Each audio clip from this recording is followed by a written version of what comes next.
Timothy J. Schwab, the founder and head of the Philippine-based online cult known as the God Culture, has published 2-hour-long videos rehashing his Lost Tribes series. These videos deal especially with where the northern tribes went. Spoiler alert, some sailed to the Philippines and became Filipinos while others stayed behind and became Kurds. The southern tribes migrated to Central Africa, magically transmogrified into Hamitic Negroes, and were sold in the transatlantic slave trade in a targeted attack against the lost tribes of Israel. The southern kingdom migrated into Africa. That was its only choice at that time in Egypt, Pathros, and modern Sudan and Kush, or Ethiopia, essentially. But not the little modern country, which is a small sliver of ancient Ethiopia. According to abundant maps, we cover at least 20 of them. But all of ancient Ethiopia, which is all the way over to what was called the Slave Coast. Ding, ding, ding. Yeah, that's why the colonialists went there, and that's why they targeted those people. They were targeting lost tribes of Israel. That is what they do. They did it in the Philippines as well, and prior to that, the Muslims did that in Kurdistan, certainly. That's exactly the kind of history they don't teach in school because it is absolutely false. The truth is Hamitic Africans captured and sold other Hamitic Africans as slaves to Jews, Europeans, and Arabs. Everyone's hands are dirty when it comes to the African slave trade. They don't teach that in school either. At the end of part 2, Timothy tells us that these 2 videos will serve as a nice shorter version of the longer series. We cover all of this in so much more detail in our Lost Tribes series. Check it out and debate over there. Don't try it here. You will be muted. Our channel, our rules.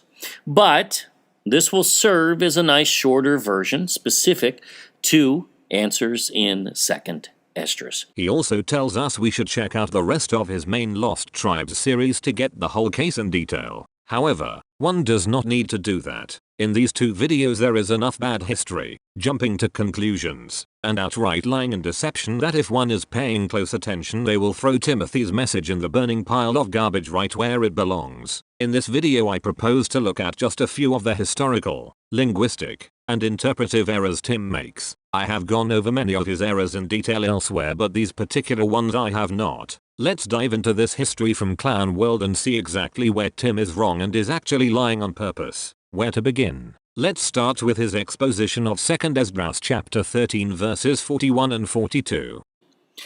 Where never mankind dwelt. Now some get confused by that. So basically they will land in a desert where no man lives. That's pretty simple, and it will prove out to be so. Looking for a country that was not inhabited at the time is a really illiterate way to read that, and nonsense. That they might there keep their statutes, which they never kept in their own land.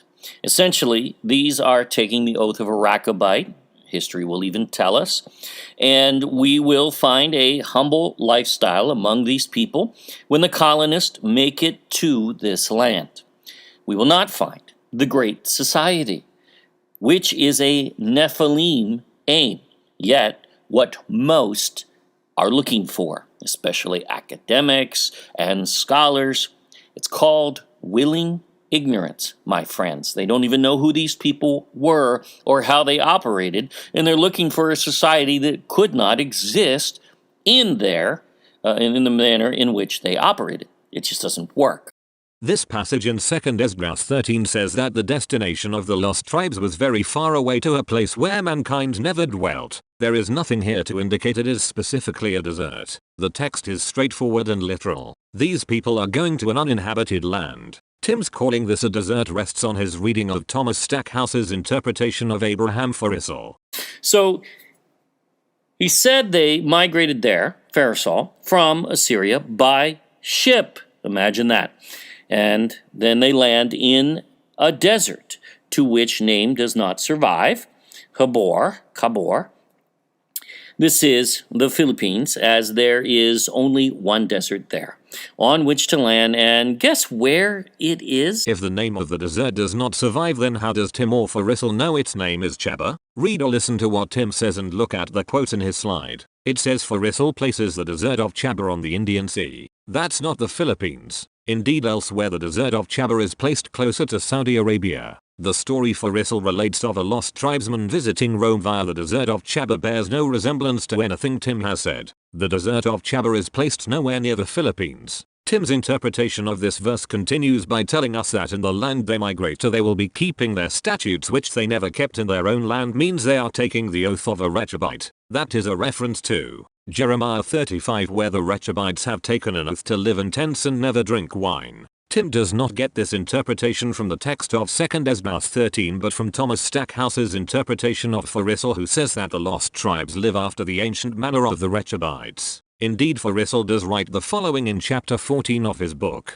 As understood from his own assertions, this Jew was from the company of the two tribes, and he farther said that he was an inhabitant of those deserts, and, like the Rechabites, dwell in tents, and that his station was in the desert of Chaba, which is in Asia Major. Beneath them were the rest of the 10 tribes, near to the deserts adjoining Mecca and Jeddah, which are adjacent to the Red Sea. They have each and all of them their chiefs and princes, and the people are as the sand of the seashore for numbers. They raise spices, pepper in particular, as also medical drugs, and, indeed, they possess many excellent things, as we shall show hereafter. Again, this looks like nothing Tim is saying. The desert of Chaba is located in Asia Major in such a place that Mecca is to the south. That's not the Philippines. Not to mention Filipinos do not live in tents and they do drink wine. Tim has no support at all from the text of 2 Esdras to say that these lost tribes lived in the Philippines like Rechabites. There is also no support from Farisal to say that the lost tribes are taking the oath of a Rechabite.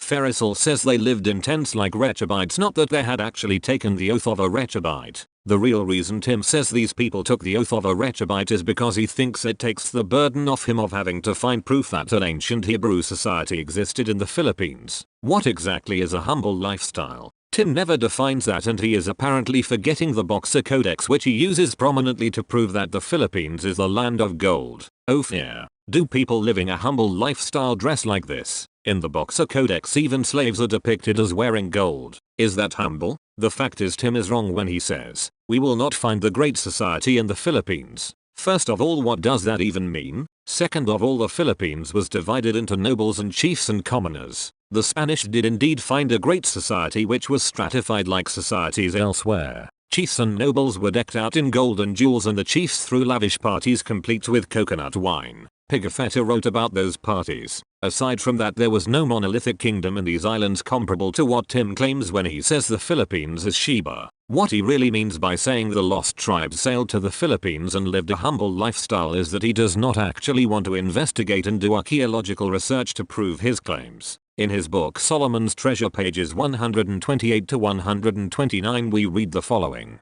Men seek this architecture and demand to prove this narrative, and they are stuck in a false paradigm. There is none to be expected, nor has any other nation on earth produced such, nor will they. Ancient Ophir is never described as having temples at all, whether alone ones of gold. It is never recorded to have great infrastructure in any sense, just a mega abundance of resources. The humble lifestyle of the Filipino even fits the oath of a Rechabite, as Farisal said.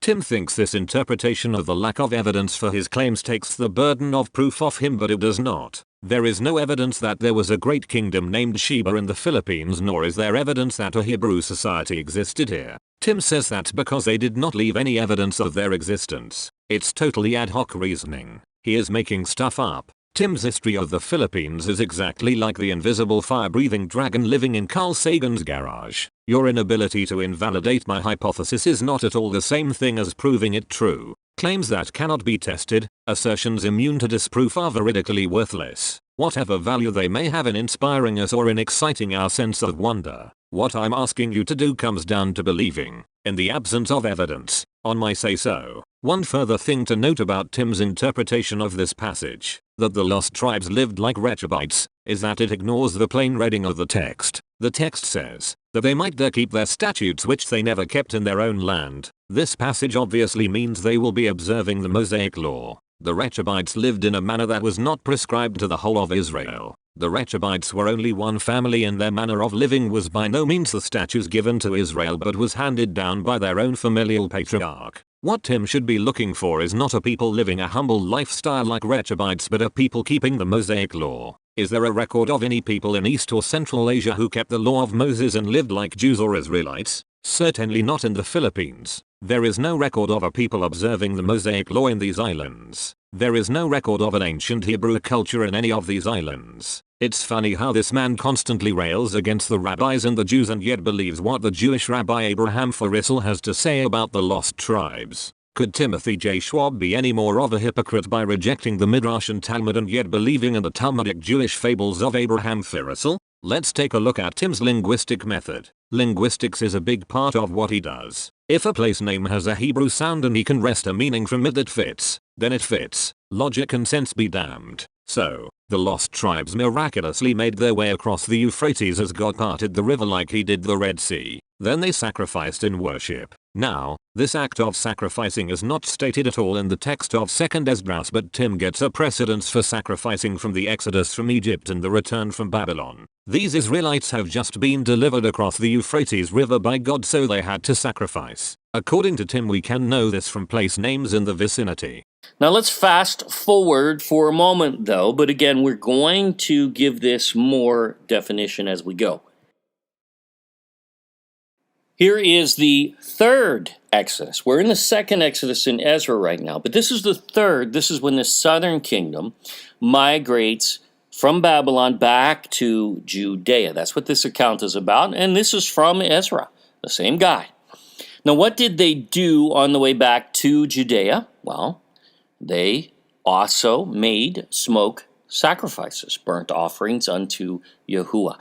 This is the precedence established by Moses and repeated, remember this is Ezra 2, by Ezra in both of these migrations.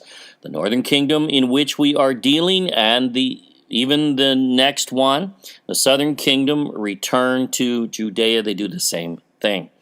So, can we find a place near the Euphrates which could fit such a designation that perhaps survives linguistically?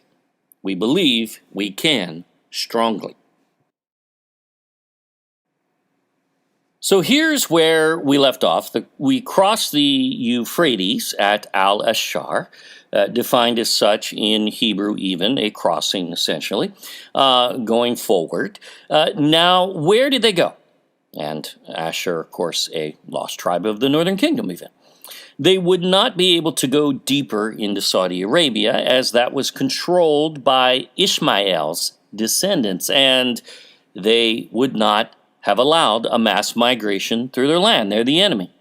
We see this even in the first Exodus with the descendants of Lot. And remember, these are mortal enemies. The sons of Lot, Ishmael, and Esau are enemies of Israel. We see that in Psalm 83 and several other places. The temple priests also identify that in the Dead Sea Scrolls.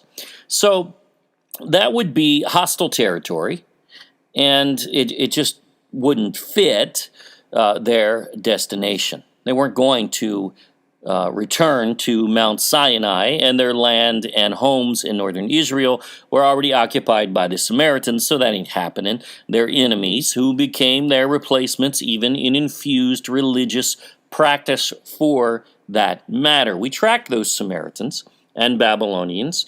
To this day, today we call them Jews. That's a fact. Go back and watch that part of the series.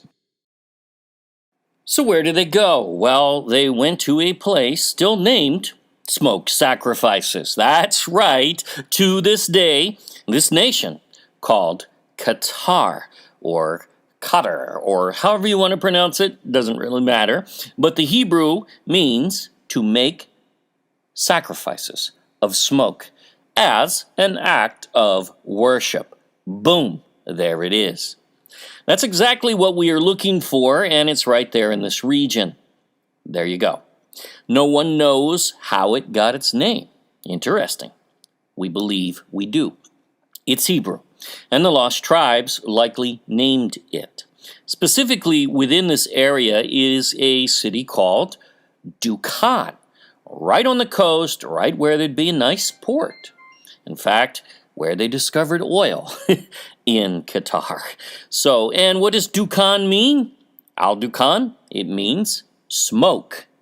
How about that? First of all, Tim expects us to believe that the neighborhood in modern-day Basra, Iraq known as Al-Ashar was anciently named by the lost tribes as they passed through, as if Muslims would retain that name for over 1,000 years. It beggars belief, not to mention no one stayed behind. According to Tim, everyone left going forward towards the Philippines. Al-Ashar does not mean going forward, nor is it a reference to the tribe of Asher. It is not even Hebrew. It is Arabic for wise. Basra was not even founded until 638 AD as a garrison, so there is no way wandering Israelites founded a city in this region or gave the place a name which is stuck for over 2,000 years. As for Tim's etymology of Qatar, sure, the Hebrew word he has chosen to make his case can mean make sacrifices smoke, but what sense does that make? Why would the Israelites name the place they sacrifice to God smoke? Think of all the place names designated by the patriarchs in the Old Testament like Bethel and Peniel and Jehovah-Jireh, all of which incorporate the name of God. Why wouldn't these Israelites give a name to the place where they worshipped God which incorporates his name? It does not make any sense.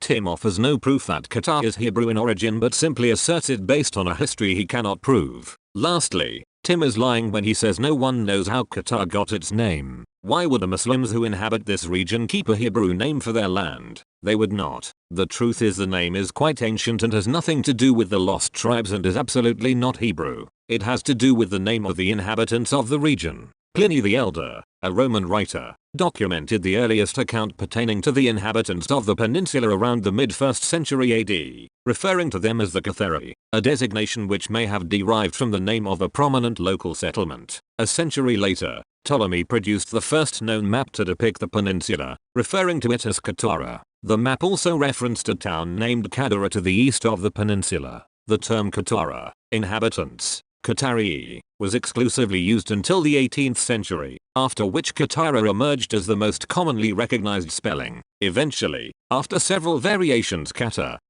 and Gutta, the modern derivative Qatar, was adopted as the country's name. Every claim in that paragraph from Wikipedia is sourced. The fact is, Tim is wrong about the etymology of Qatar being Hebrew, and he is lying when he says no one knows how it got its name. Can he not do a simple Google search to discover the etymology of Qatar? Apparently not, or maybe he did and he selectively omitted this fact in order to make his claim look good. I would not put that past him. The text says they eventually made their way to Arsareth. First, what is the word Arsareth? Does it really never exist in Scripture otherwise? Not only does it, this is a very specific place. Asaretz, Arsareth. Yes, same Hebrew word, or words, together into one. It appears in Genesis chapter 2, verse 4. Here it is right here. This is the very land where Yahuwah created, where he, Arsareth, made the earth in English. It's identified as Arsareth made the earth right there. And this is no mystery at all. So we are looking for what is known in Scripture as the land of creation. On what basis does Tim claim Arsareth is a Hebrew compound word? He does not tell us. He just jumps right in and squishes these two words together in an unholy matrimony. Does it make linguistic sense to take two words from the middle of a sentence in Genesis 2:4 and cram them together to make a place name? He is lying when he says Arsareth appears in Genesis 2:4. The two words Asa and Ez are there in the middle of a sentence, but the proper place name Arsareth is only to be found in 2nd Esdras 13:45. This is another example of Tim's inept and confused Hebrew linguistics and more deception in order to reel in gullible viewers who do not check up on him and test what he says. What if Arsareth means something completely different? According to the Jewish Encyclopedia it does. But note how Timothy J. Schwab cites the entry for Arsareth. That is only half of the entry. Here is the other half. Tim in all his dishonesty neglected to cite this alternate definition. Funny, as he is quick to dismiss what rabbis say, and there are several references here to rabbinical writings. He missed an opportune moment to once again mock rabbinic interpretations he does not understand. Let's go a little deeper here and find out more about this difficult word Arsareth. From the 10 Lost Tribes, A World History, pages 62 and 63.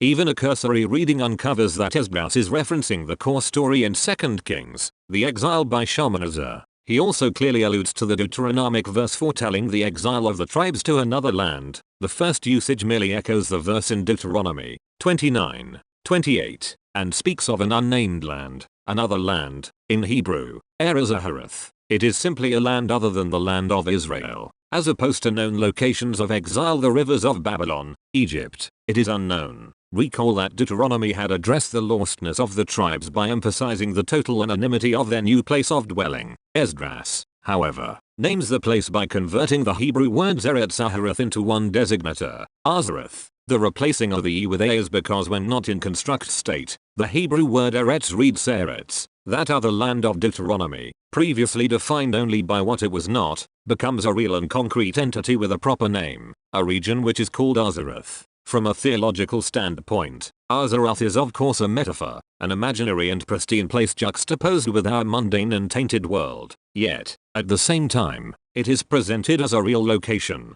reached via familiar and known geographical markers. The word itself is simply a mistranslation of the Hebrew term for another land. Esdras' insistence on turning another land into an actual place, as the reconstructed Hebrew would have it, it is a land which is called another land, obscured the possibility of mistranslation for a strikingly long time. Azareth wasn't taken as a simple error, a mistranslation or mistranscription or simple grabbling of Eretz Zahareth. Over the course of centuries, attempts to identify Azareth, to pinpoint it on a map, and to understand the meaning of the name only underscored its presumed realness. The possibility of mere mistranslation was raised only at the close of the 19th century, by William Aldous Wright, 1831 to 1914, a leading British philologist and noted Bible and Shakespeare scholar. Is not the Azareth of our Apocrypha simply Eretz Zahareth, another land of that passage, corrupted by an ignorant translator into a proper name? He concluded. Azareth of verse 47 is the term alium, other land of verse 40. Indeed, calling a land in which no man ever dwelt to which the lost tribes were led by God another land is not as convoluted as making a compound word out of two words in the middle of Genesis 2:4 and saying the Israelites were making their way to the land of creation. These are things worth considering which, in all his ignorance, Tim passes by. One of Timothy J. Schwab's most important sources for all his erroneous and unhistorical claims about the Philippines is the 1492 Erdapfel map drawn up by Martin Behaim. Here is Chryse or Crisis, identified even by shape and location as Luzon Island, Philippines. The main or large island, Manila, is there, the capital city, and Maniola, written in on this map, even, really is referring to Manila.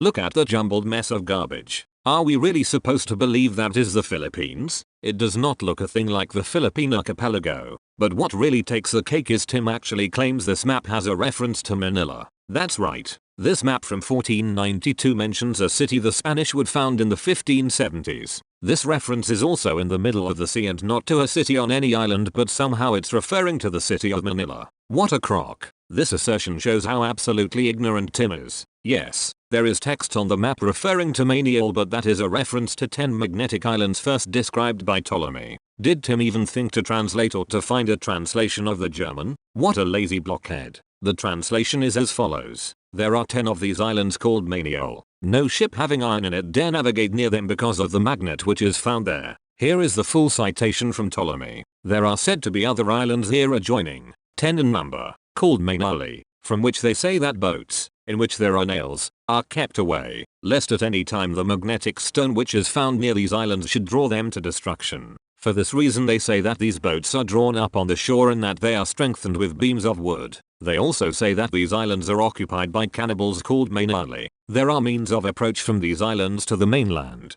Ptolemy says the cannibals occupying the Mainali Islands are called Mainali. Imagine that. How will Tim twist that information? There is nothing on this map from 1492 referring to Manila or the Philippines. For Tim to say otherwise is willing ignorance, or perhaps he knows what the reference is to and he is intentionally lying to his audience again. Either way he is wrong. The Behaim map, which is German and not Portuguese, does not support his thesis that Chryse and Argyre are the Philippines. His utterly false and ignorant interpretation of this map underscores the fact that he is constantly twisting information to fit his paradigm. It is far worse than Tim not knowing what he is talking about. He is not merely an ignoramus. Timothy J. Schwab is intentionally lying to his audience. Now, I could continue, but I think I have covered enough here. Tim repeats the same lies about Pomponius Mela, Dionysius Paragrites, the Periplus of the Erythraean Sea, Dr. Craig Austin, and Professor Adrian Horridge. I have written at length about every single one of those subjects. If this video and everything I have written about Timothy J. Schwab's shoddy research is not enough to convince you that he is a liar and has no idea what he is talking about, then I don't know what to tell you.